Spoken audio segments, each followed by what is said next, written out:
Le Seder de ce soir sera unique. Il sera unique parce qu'on vit une période inédite, une période dans laquelle on fait face à de nombreuses angoisses, de nombreuses préoccupations, des incertitudes. On est complètement bouleversé par cette crise et nos vies, nos habitudes aussi. La Haggadah de Pessah, elle n'a pas non plus été rédigée dans des circonstances de sérénité. Ce texte que l'on va lire ce soir a été imaginé dans un moment de détresse pour les Juifs. C'était un moment où le second temple de Jérusalem venait d'être détruit. Ce temple autour duquel s'organisait toute la vie juive, et notamment les fêtes, la fête de Pessah. Dans la Haggadah, on va lire l'histoire des 5 sages. 5 sages qui se retrouvent le soir du Seder, justement à ce moment où le second temple est détruit. Et ces 5 sages, ils parlent toute la nuit de la sortie d'Égypte, ils se la racontent, ils en discutent ensemble. Et on imagine qu'ils se posent la question de la suite. Comment va-t-on transmettre ce récit fondateur, ce récit si important maintenant que le temple n'existe plus? L'un d'eux, Rabbi Eliezer, est présent. Et on s'interroge sur sa présence parce que dans le Talmud, il dit explicitement qu'il est interdit de sortir de chez soi un soir de fête. Pourtant, ce soir-là, il est avec ses comparses où il discute de la sortie d'Égypte.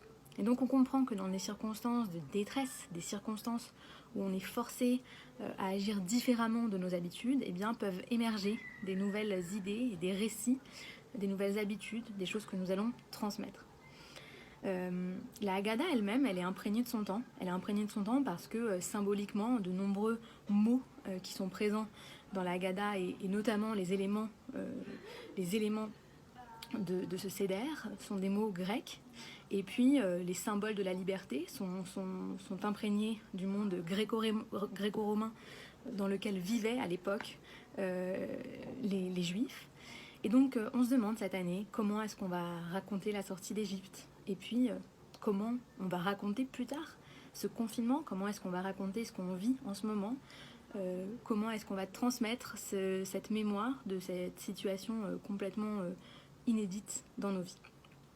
Alors, peut-être que cette année, on peut se poser d'autres questions et mettre en place de nouvelles coutumes, de nouveaux rites. Parce que le judaïsme nous le rappelle, le rituel, le rite, il est essentiel pour transmettre. Il est essentiel pour transmettre la mémoire. Et nous, on a pensé que c'était l'occasion, justement, de mettre en place de nouvelles habitudes. Et que peut-être ces habitudes qu'on va mettre en place cette année, elles se perpétueront dans nos familles, de génération en génération, et que dans des années, des dizaines d'années, notre famille continuera à perpétuer ces habitudes qu'on a mis en place dans ce temps si particulier.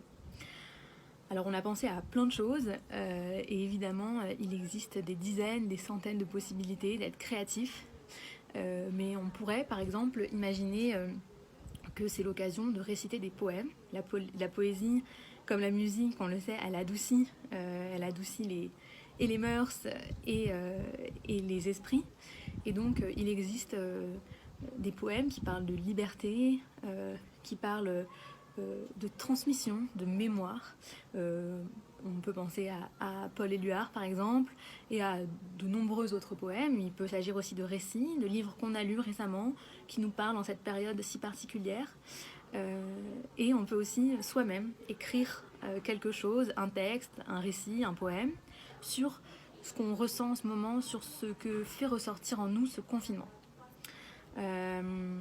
C'est aussi l'occasion de partager avec ses proches ou juste de se rappeler de ça, si on est seul, des expériences de nos vies qui nous ont libérés, des expériences qui nous ont permis de passer un cap.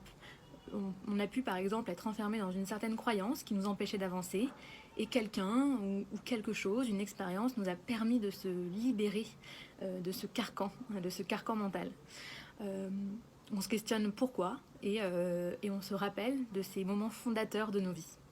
Et puis, une dernière chose qui peut être assez intéressante, c'est de rajouter un élément rituel, un élément matériel à ce Seder. Ça peut être un élément, par exemple, pour rendre hommage aux gens qui nous soignent tous les jours, aux gens qui nous permettent de rester en bonne santé, à nos soignants, à notre personnel médical, aux gens qui travaillent, qui continuent tous les jours à sortir, à risquer leur vie, de les intégrer dans ce CEDER cette année, de leur laisser la place, une place autour de la table aussi. Alors il y a de nombreuses coutumes, il pourrait s'agir de manger quelque chose en plus, de boire quelque chose, ça peut être par exemple à la fin du CEDER. Chaque famille, chaque personne, chaque individualité a son propre récit, a son propre vécu et peut penser à des choses qui matériellement pourraient être intéressantes pour fêter Pessah dans notre époque, dans notre temps et pour se souvenir de ce qu'on va vivre. Alors on vous souhaite de merveilleuses fêtes de Pessah, qu'elles soient pleine de santé évidemment et de créativité. Voilà, Pessah Sameach et à très bientôt.